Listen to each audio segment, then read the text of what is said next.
لقد كان لكم في رسول الله أسوة حسنة كان يرجو الله لمن كان يرجو الله واليوم الآخر وذكر الله كثيرا نحمده ونصلي على رسوله الكريم اما بعد۔ صحیح البخاری کتاب العلم، صحیح البخاری کی تیسری کتاب کتاب العلم ہے۔ اس سے پہلے ہم دو کتابیں، کتاب بدء الوحی اور کتاب الایمان، وہ اللہ کی توفیق سے پڑھ چکے ہیں۔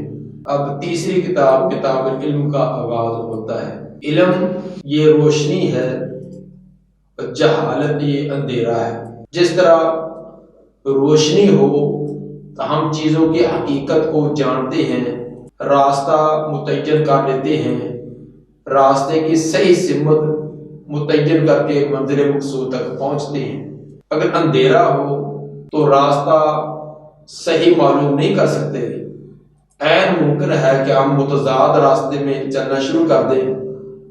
اگر مطلوب راستے پر بھی چلیں تو اندھیرا ہونے کی وجہ سے کسی کھڈے میں، کسی پتھر کے ساتھ، کسی چٹان کے ساتھ ٹکرا کر اپنے آپ کو نقصان کے اندر مبتلا کر سکتے ہیں۔ روشنی ہو تو راستہ کتنا بھی تنگ ہے، کتنا بھی اس کے اندر اونچ نیچ ہے، تو ہم بچ بچا کر اپنے آپ کو بچا کر گزر سکتے ہیں۔ اسی طرح علم ہے۔ اگر علم ہے تو انسان اپنی زندگی کی منظر کو بڑے صحیح راستے پر متعین کر کے چل سکتا ہے۔ علم کے بغیر نہ دینی کام ہو سکتے ہیں نہ دنیاوی کام۔ علم دینی اعتبار سے ہو، دینی علوم کا ہو یا دنیاوی، علم ہی ہے، اس کی ایک فضیلت، مرتبہ اور مقام ہے۔ حضرت آدم علیہ السلام کا سب سے پہلا جو فرشتوں کے اندر شان، مرتبہ اور مقام پیدا کرنے کا سبب بنا وہ علم ہی تھا۔ فرشتوں کے ساتھ آدم علیہ السلام کا جو مقابلہ کروایا جب علم کے اندر، جب علم کے اندر ان کی فوقیت ثابت ہوگی تو فرشتے جو ہے وہ سجدے کا حکم دیا۔ اب اندازہ کریں کہ علم کتنی عظیم شان اور کتنے مرتبے مقام والی چیز ہے۔ علم ایک غلیظ ترین جانور کتا، اس کو بھی سکھلا دیں، چند الفاظ سکھلا دیں تو سکھلائے ہوئے کتے کا شکار جو ہے وہ حلال ہوتا ہے۔ حالانکہ کتا ایک نجس اور پلید جانور ہے، اتنا نجس اور پلید ہے کہ برتن میں منہ ڈال جائے تو 7 مرتبہ دھونے کا حکم ہے۔ 7 مرتبہ پانی سے دھونا اور 1 مرتبہ بٹی کے ساتھ اس کو مانجنا، تب جا کر وہ پاک ہوگا۔ لیکن اتنا غلیظ اور پلید جانور، اگر اس کو بھی چند الفاظ آپ سکھلا دیں، چند الفاظ یہی کہ آپ کے کہنے پر شکار کی طرف دوڑے، شکار کو پکڑ کر آپ انتظار میں بیٹھے، اتنے چند الفاظ تھوڑا سا اس کو سکھلا دیں تو تکبیر پڑھ کر کتے کو چھوڑا ہے، اور آپ کے پہنچنے سے پہلے وہ اس کے پنجے کے اندر وہ شکار مار بھی جائے تو تب بھی آپ کے لیے حلال ہے، بشرط یہ کہ تکبیر پڑھ کر چھوڑا ہو اور کتا سکھلایا ہو۔ اگر سکھلایا ہوا نہیں تو اگرچہ تکبیر پڑھ کر بھی آپ اس کو چھوڑیں اور آپ کے پہنچنے سے پہلے وہ شکار جانور مر جائے تو حلال نہیں ہوگا۔ اب اندازہ کریں کہ چند الفاظ ایک اس طرح کے پلید ترین جانور کو سکھلا دیے جائیں تو اس کا شکار حلال ہو جاتا ہے۔ جب انسان یہ علم سیکھے گا اس کی شان و مرتبہ اور مقام کس قدر بڑھ جائے گا۔ اس لیے پہلے 2 اہم اور بنیادی کتابوں کے بعد تیسری کتاب امام بخاری رحمہ اللہ وہ کتاب العلم کی قائم کر کے کرتے ہیں کہ ایمان کے اندر بھی علم اور عمل دونوں چیزوں کو شامل کیا گیا تھا، اس لیے کتاب الایمان کے بعد کتاب العلم کا تذکرہ کیا ہے۔ چونکہ ایمان سب سے اعلیٰ اور افضل چیز ہے اور علم و عمل جو ہے یہ اس کی اساس اور بنیاد، علم و عمل کی جو ایمان ہے یہ اساس اور بنیاد ہے۔ اس لیے پہلے بنیادی چیز ایمان کو بیان کیا، ایمان کے بعد اب عمل، اور اس عمل کی روشنی کے اندر اس کے بعد علم بیان کیا، اور علم کی روشنی کے اندر اگر انسان کے اعمال ہو گئے۔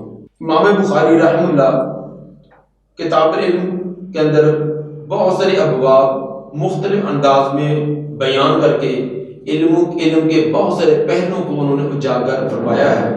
مثلا علم کی اہمیت اور حیثیت یہ انہوں نے آگے ابواب کے اندر بیان کی ہے۔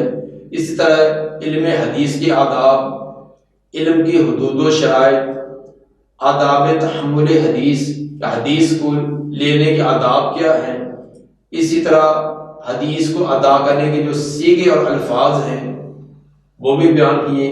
علم کے لیے سفر طے کرنا، کتابت حدیث، احادیث کو لکھنا، اس بات کے لیے بھی باب قائم کیے اور حدیث لائے۔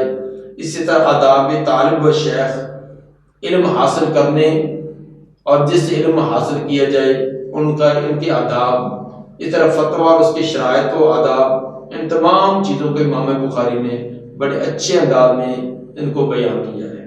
اس سلسلہ میں کتاب العلم کے اندر 102 مرفوع روایات امام بخاری لائے ہیں اور 18 مطابعات بھی بیان کیے ہیں۔ تو ان 102 روایات میں سے 80 کے قریب موصول ہیں اور باقی جب وہ تکرار یعنی 80 کے قریب متصل روایات ہیں، اور اسی طرح اس کے اندر کچھ تکرار والی روایات، ان کے تعداد 16 کے قریب ہے۔ سب سے پہلا باب جو امام بخاری نے قائم کیا وہ ہے باب فضل العلم، علم کی فضیلت کے بارے میں۔ العلم سے مراد علم دین مراد ہے، اس لیے کہ اس پر الف لام ہے اور الف لام سے مراد خاص دین کا علم، اس کی فضیلت بیان کرنا چاہتے ہیں۔ وقول عز وجل یرفع اللہ الذین آمنوا منکم، بلند کرتا ہے اللہ ان لوگوں کو جو ایمان لائے تم میں سے، والذین اوتوا العلم، اور ان لوگوں کو بھی جن کو علم دیا گیا، درجات کے اندر اللہ بلند کرتے ہیں۔ واللہ بما تعملون خبیر، اور اللہ جو بھی تم عمل کرتے ہو ان کی خوب خبر رکھنے والا ہے۔ سورہ المجادلہ کی یہ آیت نمبر 11 امام بخاری نے فضیلت علم کے لیے یہ ترجمۃ الباب میں اس کو درج کیا ہے۔ اس باب میں امام بخاری رحمہ اللہ کی مرفوع روایت درج نہیں کی، حالانکہ علم کی فضیلت کے بارے میں بہت ساری ایسی روایات موجود ہیں جو امام بخاری کی شرط کے موافق اور مطابق ہیں۔ امام صاحب کی شرط کے مطابق کئی روایات پائی گئی ہیں، لیکن اس کے باوجود کسی روایت کو درج نہیں کیا۔ اس کی وجہ یہ بیان کی جاتی ہے کہ آیات پر اکتفا کرنا یہ زیادہ بہتر اور آسان تھا۔ جب 2 آیتیں قرآن کی بیان کر دی ہیں علم کی فضیلت کے بارے میں، تو امام بخاری نے آیات پر اکتفا کرنا یہ زیادہ بہتر سمجھا۔ صحیح بخاری کے اندر تقریباً 100 سے زائد ایسے امام بخاری نے ترجمۃ الابواب قائم کیے ہیں جن کے اندر کوئی مرفوع روایت بطور دلیل کے پیش نہیں کی۔ تقریباً 100 کے قریب ابواب ایسے ہیں۔ ان کی وہ 3 قسمیں ہیں جن ابواب کے عنوان کے لیے ترجمۃ الباب کے لیے امام صاحب کوئی متصل روایت نہیں لائے۔ ان کی 3 قسمیں ہیں۔ نمبر 1، تقریباً 82 کے قریب ایسے ابواب ہیں جن کے تحت کوئی آیت لائے ہیں یا کہ معلق روایت لائی ہے یا کوئی اثر لائے ہیں۔ قرآن کی آیت، معلق روایت یا صحابہ تابعین کو کوئی اثر، اس کے اندر کوئی مرفوع روایت نہیں لائے۔ اور اسی طرح 14 کے قریب ایسے ابواب ہیں جن کے اندر آیات کو ہی ترجمۃ الباب بنایا ہے اور کوئی روایت یا اثر بھی ذکر نہیں کیا۔ جس طرح کہ ان میں سے یہ باب بھی ہے کہ صرف قرآن مجید کی آیات کو ہی ترجمۃ الباب بنایا ہے، کوئی نہ کہ معلق روایت نہ کہ صحابی تابعی کا اثر بھی ذکر نہیں کیا۔ اور تقریباً 10 کے قریب ایسے ابواب بھی ہیں کہ کوئی آیت، معلق روایت یا اثر بھی ذکر نہیں کیا، اس کے اندر کوئی آیت بھی نہیں ہے، صرف باب ہی قائم کر دیا، آگے عنوان قائم نہیں کیا۔ تو بہرحال قرآن مجید کی اس آیت کے اندر یہ بیان کیا کہ اللہ تعالیٰ ان لوگوں کو جو ایمان لائے اور وہ لوگ جو اہل علم ہیں ان کو درجات کے اندر بڑی بلندیاں عطا فرماتے ہیں۔ اس سلسلہ میں صحیح مسلم کی حدیث نمبر 817 اگر وہ سامنے رکھی جائے تو اس کی بڑی وضاحت ہو جاتی ہے۔ حضرت عمر رضی اللہ تعالیٰ عنہ اپنے دور خلافت میں مکہ کی طرف سفر کیا تو مکہ کے قریب جب عصفان وادی میں پہنچے تو وہاں جو مکے کا گورنر تھا نافع بن عبد الحارث وہ ان کو وہاں ملا۔ حضرت عمر رضی اللہ تعالیٰ نے پوچھا کہ آپ یہاں ہیں اور پیچھے اپنا جانشین مکہ کے اندر کس کو بنا کر آئے؟ انہوں نے کہا کہ استخلفت ابن ابزہ، امیر المومنین میں ابن ابزہ کو مکے کا نگران اور جانشین اپنا بنا کر آیا۔ حضرت عمر رضی اللہ تعالیٰ نے پوچھا کہ ابن ابزہ کون ہے؟ انہوں نے کہا کہ وہ ہمارا مولا ہے، ہمارا ایک غلاموں میں سے جو غلام ہے۔ حضرت عمر رضی اللہ تعالیٰ تعجب سے پوچھا کہ تو قریشی اور سردار لوگ جو بڑے ناز و نخرے والے، ان پر ایک غلام کو نگران بنا کر آ گیا ہے، ایک غلام کو ان کا سردار بنا کر آیا ہے۔ تو اس وقت جو حضرت نافع بن عبد الحارث خزاعی نے جو جواب دیا تھا وہ یہ تھا، فرمانے لگے کہ انہ قارئ لکتاب اللہ عالم بالفرائض، جناب اس کے اندر دو خوبیاں ہیں، اس غلام کے اندر دو خوبیاں ہیں، ایک تو اللہ کی کتاب کا بہترین قاری ہے، دوسرا علم فرائض وراثت کے احکام کو ماہر ہے۔ دو فنون کا جو ماہر ہے، قرآن کو بہترین انداز میں پڑھنے میں اور دوسرا وراثت کے احکام اور مسائل میں، ان دو خوبیوں کی وجہ سے مکہ والوں کا نگران اور ذمہ دار میں ان کو بنا کر آیا۔ حضرت عمر رضی اللہ تعالیٰ نے فرمایا اما ان نبیکم قد قال، واقعی تمہارے پیغمبر نے سچ فرمایا تھا کہ ان اللہ یرفع بہذا الکتاب اقواما، بے شک اللہ اس کتاب کے ساتھ کچھ قوموں کو بڑی بلندیاں عطا فرماتا ہے، وَيَضَعُ بِهِ آخَرِينَ، اور کچھ لوگ جو ہے اس کتاب کو چھوڑ دینے کی وجہ سے، اس سے اعراض کرنے کی وجہ سے کو اللہ تعالیٰ ذلیل و خوار کر دیتا ہے۔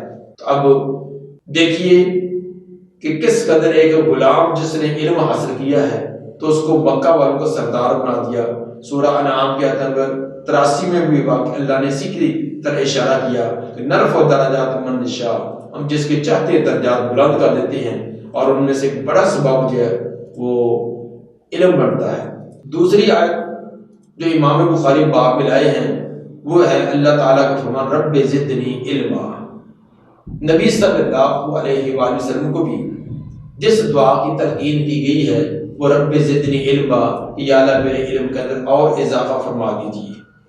حالانکہ نبی صلی اللہ علیہ وآلہ وسلم کا علم سب سے زیادہ تھا، سب سے زیادہ صاحب علم نبی صلی اللہ علیہ وآلہ وسلم تھے، اس کے باوجود آپ کو ترغیب اور ترغیب یہی کی کہ آپ نے جو سوال کرنا ہے وہ علم کے اضافے میں۔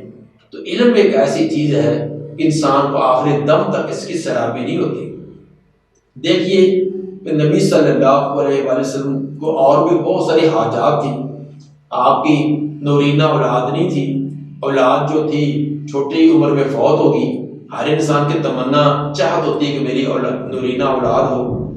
اسی طرح مالی طور پر بھی آپ جانتے ہیں کہ آپ کے حالات ہمیشہ تنگ ہی رہے ہیں، تو نہ آپ نے مال کی، کسی دولت کی، کھانے پینے کی، رہائش کی اور نورینہ اولاد کی، ان چیزوں کی دعا نہیں ہے۔ دعا کی چیز کی ہے رب زدنی علما، یا اللہ میرے علم کا اندر اضافہ فرما۔ اب پیغمبر کے کا انداز اور امت کا انداز دیکھ لیجیے، ہماری ہمیشہ خود دعا کریں یا کسی سے کروائیں تو ہماری دعا یہی ہوتی ہے کاروبار میں برکت، میری اولاد ہو، یہ بڑے عہدے پر پہنچے، فلاں امتحان کلیئر کر لے، یا اسی طرح کے اپنی ذات یا اپنی اہل و عیال ان کے تک ہماری نظریں رہتی ہیں۔ اگر اللہ کے سامنے ہاتھ بھی اٹھائیں گے تو بھی اسی کی گردی ہماری گھومیں گے۔ شاید ہی ہو جو تنہائیوں کا یہ دعا کرے کہ یا اللہ مجھے علم، قرآن کا فہم، نبی کے فرامین کا فہم مجھے عطا کر۔ یہ ہماری سوچ اور فکریں بدل چکی ہیں۔ علم جو ہے، علم کے ساتھ شان اور مقام ہے، انسان کا اندر کتنے بھی عیوب ہیں، اس کی رنگ ڈھنگ قد کاٹ میں اور اس کے اندر کتنے بھی عیوب ہوں، تو علم والا جو خوبی اور تمام عیوب پر پردہ ڈال دیتا ہے۔ دیکھیے کہ اگر اللہ نے ہمارا قد چھوٹا بنا دیا تو وہ بڑا نہیں ہوگا، وہ چھوٹا ہی رہے گا۔ اگر ہماری ناک پھدی بنا دی ہے تو وہ اگلی نہیں ہوگی، اسی طرح ہے۔ چہرہ لبوترا بنا دیا ہے، لبوترا رہے گا، گول نہیں ہے۔ گول بنا دی تو لبوترا نہیں ہوگا۔ آنکھ چھوٹی بنا دی، موٹی نہیں ہو سکتی۔ جو چیز اللہ نے ہمیں عطا کر دی ہے، جس طرح کی شکل و صورت دے دی ہے، وہ تبدیل نہیں ہوگی۔ ہاں اگر ان کے اندر باقی کوئی عیب ہو، چہرے کے اندر آنکھیں کوئی حسین نہیں ہے، ہونٹ حسین نہیں ہے، دانتوں کا انداز نہیں ہے، قد کاٹ رنگ ڈھنگ نہیں ہے، ان تمام عیوب پر پردہ ڈالنے کا علم، تو باقی چیزیں تو ہمارے اختیار میں نہیں، وہ تو ہم تبدیل نہیں کر سکتے۔ تو جو تبدیل نہیں کر سکتے، ہمیں 24 گھنٹے سوچ اور فکر انہیں کی رہتی ہے، میرا قد ایسا ہو جائے، میرا رنگ ایسا ہو جائے، میرے ناک ایسے ہو جائے، میری آنکھ ایسے ہو جائے، میرا ان چیزوں کی ہمیں سوچ اور فکر ہے۔ حالانکہ علم کے ذریعے ہم ان تمام عیوب پر پردہ ڈال سکتے ہیں۔ حضرت امام عطا بن ابی رباح رحمہ اللہ عظیم محدث ہے، شکل و صورت ان کی زیادہ کی حسین نہ تھی، ہونٹ اور رنگ سیاہ تھا، آزاد شدہ غلام تھے، اور ہونٹ موٹے تھے، ناک پھدا تھا، اور دانت ٹیڑھے تھے اور باہر کو نکلے ہوئے تھے، آنکھیں چندیائی ہوئی تھی، الغرض اور قد بھی چھوٹا تھا۔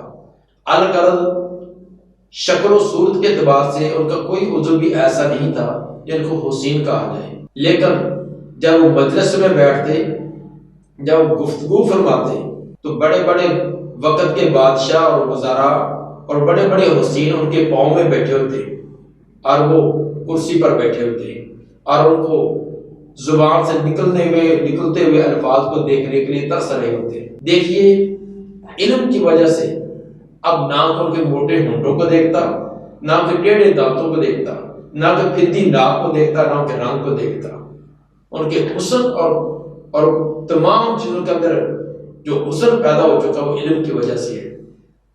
اسی طرح ہمارے اسلاف کے اندر ایک نہیں بے شمار ایسے ہیں جن کی شکل و صورت اتنی حسین نہ تھی، لیکن علم نے ان کے تمام عیوب پر پردہ ڈال دیا تھا۔ اسی طرح جاحظ جو عظیم ادیب ہیں، عربی کے بہت بڑے ادیب ہیں، وہ کوئی خوبصورت نہیں تھے، لیکن جب مجلس کے اندر بات کرتے تو بڑے بڑے حسین اور بڑے بڑی دولتوں والے ان کے پاؤں میں بیٹھے ہوتے تھے۔ اسی طرح ابن باز رحمہ اللہ آنکھوں سے نبینے تھے، آنکھوں سے نبینے ہیں، جسم بھی بھاری ہے، لیکن وقت کا حکمران ان کی جوتے اٹھانے میں اور ان کی گاڑی کا دروازہ کھولنے میں اپنا شرم محسوس کرتا، اور جنہوں نے خود دیکھا مجھے انہوں نے بتلایا کہ ابن باز رحمہ اللہ جب گاڑی سے اترتے یا بیٹھتے تو وقت کا حکمران دوڑ کر ان کا دروازہ کھولتا اور بند کرنے میں اپنی سعادت سمجھتا۔ اسی طرح سید نذیر حسین محدث دہلوی رحمہ اللہ نبینے تھے، لیکن اس ایک نبی نے پورے کے پورے پنجاب کو بینا کر دیا۔ ہر ایک اپنا سلسلہ ان کے طرف ملانے کا شرف محسوس کرتا ہے۔ اس لیے علم جو ہے، خصوصاً علم دین، یہ انسان کے بہت سے عیوب پر پردہ ڈال دیتا ہے۔ اسی لیے نبی صلی اللہ علیہ وآلہ وسلم کو بھی یہی تعلیم دی گئی کہ رب زدنی علما۔ اصل کے اندر نبی صلی اللہ علیہ وآلہ وسلم کے واسطہ سے یہ امت کو درس تھا۔ آپ کو تو پہلے علم بھی بہت تھا اور آپ کی پہلے بھی دعائیں بھی تھیں، لیکن یہ امت کو سبق تھا کہ اگر تم کوئی قابل رشک چیز، قابل فضل چیز مانگنا چاہتے تو علم ہے، علم کا سوال کیے کرو۔ باب نمبر 2 باب من سئل علما وهو مشتغل فی حدیثہ فاتم الحدیث، باب ہے جس سے کسی علمی بات کا سوال کیا گیا اور وہ حدیث بیان کرنے کا مشغول ہو، فاتم الحدیث تو پہلے اپنے حدیث کو پورا کرے، ثم اجاب السائل، پھر سائل کو جواب دے۔ ایک آدمی علمی مجلس میں ہے، قرآن اور حدیث کی تعلیم دے رہا ہے، تو کوئی سائل آ کر سوال کرتا ہے تو پہلے حق جو بیٹھے ہوئے جن کو گفتگو سنائی جا رہی ہے، علمی بات سنائی جا رہی ہے، وہ زیادہ حقدار ہے، پہلے ان کو بات مکمل کی جائے، اس کے بعد سائل کا جواب دیا جائے۔ قال حدثنا محمد بن سنان قال حدثنا فلیح حدثني ابراہیم بن المنذر قال حدثنا محمد بن فلیح قال حدثني ابی. جو ہے یہ تحویل کی تو مطلب یہ سند دوبارہ تبدیل کی ہے. محمد بن سنان یہ امام بخاری کے شیخ استاد ہیں، وہ کہتے ہیں کہ قال حدثنا فلیح، ہمیں یہ روایت فلیح نے بیان کی ہے. دوسری سند جو امام بخاری کے دوسرے شیخ وہ ابراہیم بن منذر، وہ کہتے ہیں کہ وہ حدثني ابراہیم بن منذر قال حدثنا محمد بن فلیح قال حدثني ابی. گویا کہ پہلی سند کے اندر امام بخاری اور فلیح شیخ کے درمیان سے محمد بن سنان کا واسطہ ہے، جبکہ دوسری سند کے اندر امام بخاری کے درمیان اور فلیح کے درمیان ابراہیم بن منذر اور محمد بن فلیح دو کا واسطہ ہے. حدثنا ابی سے مراد فلیح ہے. گویا کہ پہلی سند وہ عالی ہے، دوسری نازل ہے. تو جس سند کے اندر واسطے کم ہو وہ شان مرتبے مقام میں زیادہ ہوتی ہے، اس کو عالی کہا جاتا ہے. جس کے اندر واسطے زیادہ ہو جائیں، جس میں واسطے کم ہو وہ علی، جس میں واسطے زیادہ ہوں وہ نازل ہوتی ہے. قال حدثني هلال بن علي عن عطاء بن يسار عن ابي هريره قال بينما النبي صلی اللہ علیہ وسلم في مجلس. سیدنا ابو ہریرہ رضی اللہ تعالیٰ فرماتے ہیں کہ ایک دفعہ نبی صلی اللہ علیہ وسلم کے ساتھ ہم ایک مجلس میں تھے. یحدث القوم، آپ قوم کو لوگوں کو بیان کر رہے تھے، لوگوں کو بات کر رہے تھے. جاء اعرابی، تو ایک عربی آپ کی طرف آیا. عربی گمبارہ یعنی دیہاتی، اس کا ترجمہ کرنا درست نہیں ہے کیونکہ ہمارے جو دیہاتی ہیں یہ تمام کے تمام یہ شہری لوگ ہیں. عربی ہوتے ہیں یہ خانہ بدوش ہوتے ہیں، جن کا کہ مستقل ٹھکانہ کوئی مکان وغیرہ یہ زمین وغیرہ نہیں ہوتی، خانہ بدوش لوگ. چونکہ جس طرح کے عربی ہوتے ہیں گمبارے لوگ ہوتے ہیں، ان کو کوئی تعلیم تہذیب زیادہ نہیں ہوتی کیونکہ ان کی معاشرتی ایک مہذب معاشرے کے اندر نہیں گزرے ہوتے، اس لیے اس نے آتی سوال اپنا کر دیا. جا عربی، ایک عربی آیا. فقال متی الساعۃ، اس نے سوال کیا کہ قیامت کب ہے، قیامت کب آئے گی. فمضى رسول اللہ صلی اللہ علیہ وسلم یحدث، جاری رہے رسول اللہ صلی اللہ علیہ وسلم اپنے حدیث کو بیان کرنے میں. آپ اپنے حدیث کو اسی طرح بیان کرنے میں جاری رہے، اس کا جواب نہ دیا. فقال بعض القوم، بعض لوگوں نے دل میں کہا کہ سامع ما قال، آپ نے سن تو لیا ہے جو اس نے کہا، لیکن فکارہ ما قال، آپ نے ناپسند کیا جو اس نے کہا. کہ آپ نے اس کی بات تو سن لی ہے لیکن اس کی بات، اس کے سوال پسند نہیں کیا، اس لیے آپ نے جواب نہیں دیا. وقال بعض، اور بعض کہنے لگے بل لم یسمع، بلکہ آپ نے بات اس کی سنی نہیں ہے. اگر سنی ہوتی تو آپ اس کا جواب دیتے، آپ نے اس کا سوال، اس کی بات نہیں سنی. یہ مجلس والے لوگوں کے مختلف ذہن بن گئے. حتی اذا قضا حدیثہ، یہاں تک جب آپ نے اپنی بات کو پورا کیا. قال، تو آپ نے پوچھا اینا قراء السائل عن الساعہ، کہاں ہے وہ سائل، کہاں ہے سوال کرنے والا قیامت کے بارے میں. قراء یہ جملہ معترضہ ہے، اس کا معنی کہ میرا خیال ہے کہ آپ نے یہ الفاظ کہے تھے، یہ شک محمد بن فلیح راوی کو ہے. یہ قراء کا لفظ محمد بن فلیح کہہ رہی ہے، اصل میں بات ایسے ہوگی کہ قال این سائل عن الساعہ، آپ نے پوچھا کہ قیامت کے بارے میں سوال کرنے والا کون ہے. قال ہا انا یا رسول اللہ، اس نے کہا کہ میں رہا، یہ اللہ کا رسول، اللہ کا رسول میں تھا. قال فاذا زیت الامانۃ، آپ نے فرمایا کہ جب امانتیں ضائع کر دی جائیں گی، فانتظر الساعہ، پھر آپ قیامت کا انتظار کریں. جب امانتیں ضائع ہو جائے گی قیامت کا بھی آپ انتظار کریں. قیامت کی تعیین کون سا سال ہے، کون سا مہینہ ہے، مہینے کے کون سا وہ متعین دن ہے، یہ علم نہیں ہے. البتہ میں علامت آپ کو ایک بڑی علامت بتلاتا ہوں، جب امانتیں ضائع ہونی شروع ہو جائیں گی پھر آپ انتظار کریں کہ قیامت قریب ہے. کئی کالا کیف اضاعتها، سائل نے سوال کیا کہ امانتوں کو ضائع کرنا کیسے ہے، کیسے ضائع ہوں گی، امانتوں کے ضائع کرنے کا کیا مطلب ہے. قال اذا وسد الامر الى غیر اہلہ، آپ نے فرمایا کہ جب سپرد کیا جائے گا معاملہ غیر اہل کی طرف، جو کسی کام کی اہلیت نہیں رکھتے، جب ان کو کام سپرد کیا جائے گا، ان کو عہدہ دیا جائے گا، فانتظر الساعة، پھر آپ قیامت کا انتظار کریں، یعنی موت انتظار اس وقت، قیامت اس وقت قریب آ لگی ہوگی۔ کتنی ایک اہم آپ نے بہت بڑی علامت بیان کی کہ جب امانتیں ضائع ہو جائیں گی۔ امانتوں سے مراد روپے پیسے کی صرف امانت نہیں ہے، بلکہ عہدہ جو قوم کا رہنما ہوتا ہے، یہ بھی ایک امین آدمی ہونا چاہیے۔ لوگوں کو انتخاب ایسے آدمی کا کرنا چاہیے جو صحیح صلاحیتیں رکھتا ہے۔ آپ نے فرمایا کہ جب معاملات ایسے لوگوں کے سپرد کر دیے جائیں جو اس کی اہلیت نہیں رکھتے، جب نااہل لوگ آ جائیں گے، قیادت و سیادت قوم کی باغ ڈور جائے، وہ جاہل اور ایسے ردی قسم کے لوگوں کے ہاتھ میں آ جائے گی، تو سمجھو کہ اب عوام جو تباہی کے گڑھے پر پہنچ چکی ہے، تباہی کے کنارے پر پہنچ چکی ہے، اب وہ جب تباہی آئے گی تو اب قیامت کی علامات شروع ہو چکی ہے۔ یہ علامت یہ آج ہم کھلی آنکھوں دیکھ سکتے ہیں۔ دنیاوی معاملات میں تو تھا ہی، یہ تو پہلے دن سے آ رہا ہے کہ جو قیادت اور سیادت جو ہے وہ ایک اقتدار جو اور نوازشیں جو ہے، اس کے اندر قرابت داری اور تعلق داری کی بنیاد بنایا جاتا ہے۔ اپنے نعرہ لگانے والے انہی کو نوازا جاتا ہے۔ تو لیکن افسوس تو یہ ہے کہ دنیا داروں کو چھوڑ کر آج دینداروں کا حال بھی یہی ہو چکا ہے۔ آج مساجد اور مدارس کا حال آپ دیکھ لیں، وہ مسجد کا متولی کون بنے گا، اس کا بیٹا ہے، خواہ اس کے اندر دین، اس کو نادرہ قرآن نہیں آتا۔ یہ ایک نہیں 20 مثالیں ایسی ہیں۔ مسجد کا اور مدرسے کا متولی، اس کا ناظم، اس کا مدیر کون بنتا ہے؟ باپ کے بعد اس کا بیٹا یا اس کا بھائی، اگرچہ اس کے اندر اہلیت اور صلاحیت نہیں ہے، جس کے سے نظام تو بہت برباد ہے۔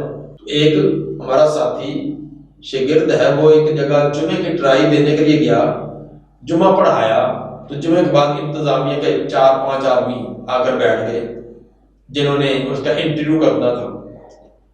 کہ بات چیت کرنے لگے، پہلے انہوں نے پوچھا بھی ہاں بھی آپ میں سے کون کون ہیں جنہوں نے میری انٹرویو وغیرہ کرنا ہے۔ انہوں نے بتایا جی فلاں صاحب، اس کا نام بتایا، یہ مسجد کا خزانچی ہے، یہ نائب خزانچی ہے، یہ ناظم ہے، یہ فلاں ہے، یہ فلاں، ماشاء اللہ۔ انہوں نے بتایا کہ آپ میں سے درس نظامی کس نے پڑھا ہے؟ کہ ہم میں سے کسی نے بھی پڑھا۔ انہوں نے کہا قرآن کا ترجمہ کس کو آتا ہے؟ کسی کو بھی نہیں آتا۔ نادرہ قرآن اچھی طرح تلفظ سے کون پڑھ سکتا ہے؟ کوئی بھی نہیں۔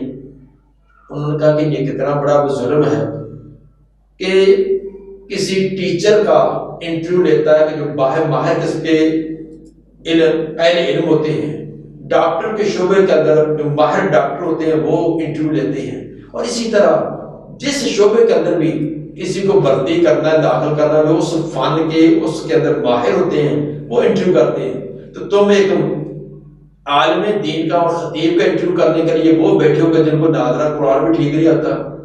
کتنی افسوس کی بات ہے کہ ہماری مساجد کے، ہمارے مدارس کے، ہماری دینی تنظیموں کے وہ سردار اور سربراہ بنے ہوتے ہیں جن بیچاروں کو ناظرہ قرآن بھی نہیں آتا، حقیقت ناظرہ قرآن نہیں آتا، ترجمہ تو دور کی بات، احادیث تو دور کی بات، جس کا نتیجہ یہ ہے ویرانی ہی ویرانی ہے، تباہی اور بربادی ہے۔